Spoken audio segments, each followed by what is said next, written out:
దర్శి గారు ఇక్కడ సార్ అన్న చెప్పండి.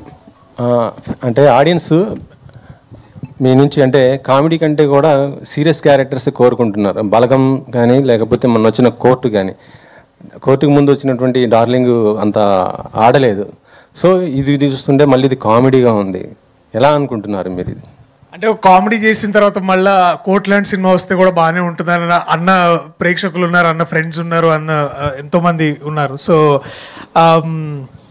సినిమా టు సినిమా అన్న, సినిమా బాగుంటే ఇప్పుడు ఆడుతుంది, లేకపోతే ఆడట్లేదు. సో ఇక దాంట్లో ఈ జర్నీలో ఏ కథ బాగుందో అది తీసుకొని చేయడం తప్ప పెద్ద దాన్ని ఇట్లా చేయాలి, దీని తర్వాత అది చేయాలని అంత స్ట్రాటజీ అయితే ఆలోచన అయితే లేదు పెద్దగా. బట్ కామెడీ ఫిలిం చేసినా, లేకపోతే అంటే రామ్ కామ్ ఇట్లాంటి సారంగపాణి జాతకం లాంటి సినిమాలు చేసిన, కోర్ట్ లాంటి సినిమాలు చేసిన, మోస్ట్ ఇంపార్టెంట్లీ నిజాయితీగా చేయాలనేదే నాది చిన్న మంత్రం, అంతకుమించి ఇంకేం మూఢనమ్మకం అదొకటి. కోర్ట్ అనేది అది ఒక మెసేజ్తో కూడుకొని ఇంట్రెస్టింగ్ ఉన్నటువంటి సబ్జెక్ట్ అది. సో ఈ సారంగపాణి జాతకం అనేది ఎలాంటి సబ్జెక్ట్ సార్? అది దానికి దీంట్లో 3-4 మెసేజెస్ ఉన్నాయన్న. అంటే అన్నీ చెప్తే అది పెద్ద మజా ఉండదు, కానీ మీరు 25వ తారీఖు చూస్తే అసలు అది మీకు అర్థమవుతుంది.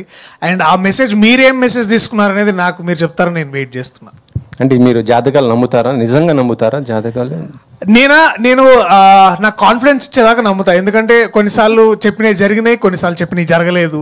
సో ఇదంతా ఏంటంటే నాకు కావాల్సిందే నేను ఎంత నమ్మి దానికి తగ్గట్టుగా పోవడం అనమాట, అంతే. అంటే నేను యాక్టర్గానే అని అన్నారు కొంతమంది, ఇక అది నమ్ముంటే నేను ఇవాళ ఇక్కడ ఉండేవాడిని కాదేమో. సో బట్ మంచి ధైర్యంగా మంచి స్క్రిప్ట్లు చేయి బాగుంటుందని చెప్పారు. సో అది నమ్మాను. సో ఇప్పుడు నేను ఇవాళ ఇక్కడ ఉన్నాను. కిషోర్ గారు ఎక్కడ సార్? దర్శి గారు కొన్ని